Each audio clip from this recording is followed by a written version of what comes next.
আজকে আমরা নজর রাখবো কোন বিধানসভা কেন্দ্রের দিকে?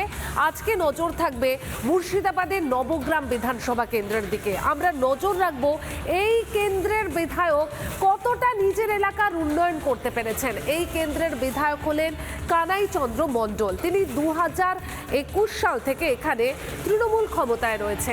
ঘাসফুল শিবিরের জমানায় এলাকার কতটা উন্নয়ন সেটাই আপনাদেরকে তুলে ধরবো বিভিন্ন ছবি সহকারে, সেখানকার স্থানীয়দের বক্তব্য সহকারে। তার কারণ আসন্ন বিধানসভা নির্বাচন, আর বিধানসভা নির্বাচনের প্রাক্কালে এই মুহূর্তে আমরা নজর রেখেছি যে এলাকার উন্নয়নে কতটা নজর দিয়েছেন বিধায়কেরা।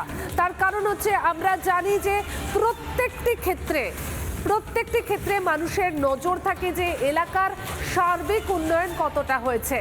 সার্বিক উন্নয়নের দিকে নজর থাকে। আজ আমরা নজর রেখেছি মুর্শিদাবাদের নবগ্রাম বিধানসভা কেন্দ্রের।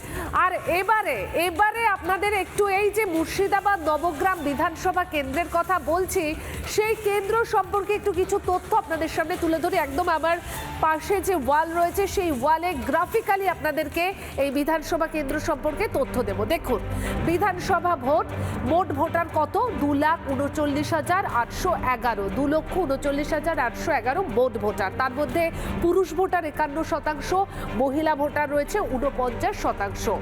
এরপর দেখাই এখানকার মূল সমস্যা কি? রাস্তা। মূল সমস্যা রাস্তার। এই সমস্যা বোধহয় প্রত্যেকটি বিধানসভা কেন্দ্রের। মূল সমস্যা কি রয়েছে? পানীয় জলের সমস্যাও। এরই পাশাপাশি আর কি আসছে?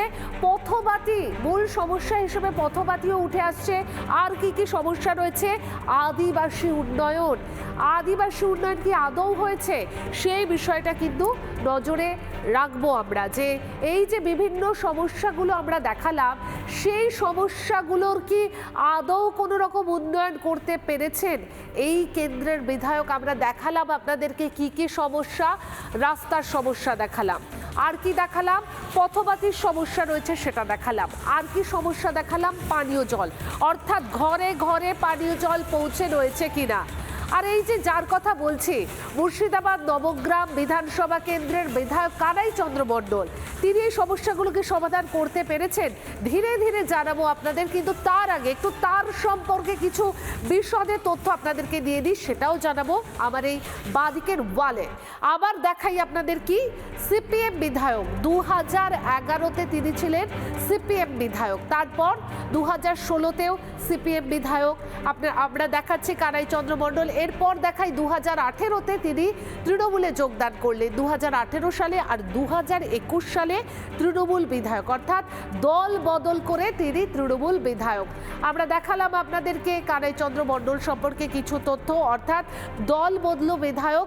2021 সাল থেকে তিনি তৃণমূলের বিধায়ক রয়েছেন। আর আমাদের যেটা দেখানোর আপনাদেরকে, এই যে ঘাসফুল জমানায় এলাকার কতটা উন্নয়ন হয়েছে। তিনবারের বিধায়ক, আর এই যে তিনবারের বিধায়ক, সেই বিধায়কের বিরুদ্ধে কিন্তু মুর্শিদাবাদের নবগ্রাম বিধানসভা কেন্দ্রের যে বাসিন্দারা রয়েছে তাদের একাধিক অভিযোগ রয়েছে, আর সেই অভিযোগের কথা তুলে ধরেছেন আমাদের প্রতিনিধি সৌমিত্র। দেখাই আপনাদের।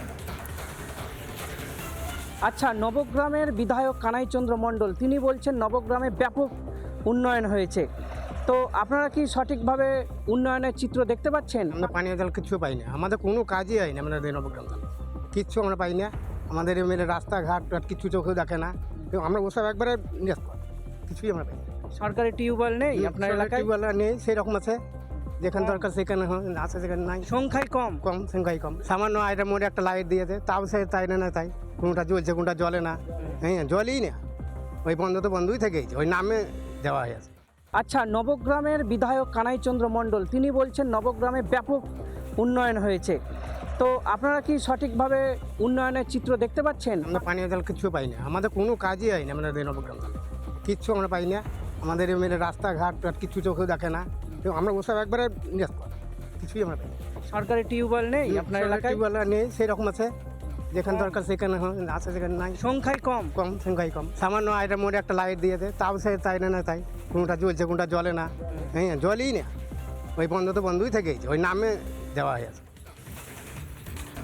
নানা ধরনের কন্টেন্ট দেখার জন্য লাইক করুন, শেয়ার করুন আমাদের ফেসবুক পেজ, সাবস্ক্রাইব করুন আমাদের ইউটিউব চ্যানেল। পাশাপাশি অন্যান্য ব্রেকিং নিউজের জন্য অবশ্যই চোখ রাখুন রিপাবলিক বাংলায়।